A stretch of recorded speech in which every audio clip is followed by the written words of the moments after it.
Mahigit 2,000 mga opisyal ng lokal na pamahalaan at ilang organisasyon ng Camarines Sur ang nagkilos protesta bilang pagtutol ito sa House Bill 4820 o ang panukalang paghati sa lalawigan ng Camarines Sur para mabuo ang Nueva Camarines.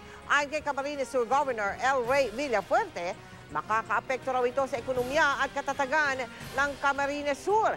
Pero pabor sa naturang panukala ang ama ng gobernador na si Congressman Luis Villafuerte.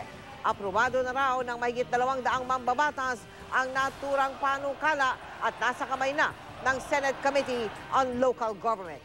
Inakusahan naman ni Governor El Rey ang may akda ng panukala na si Deputy House Speaker Noli Fuentebella ng paglustay umano ng pera ng gobyerno.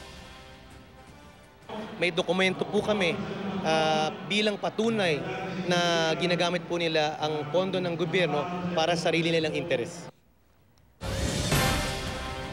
Sinubukan po namin hingin ang panig ni Fuentebella, subalit hindi siya sumasagot sa aming mga tawag.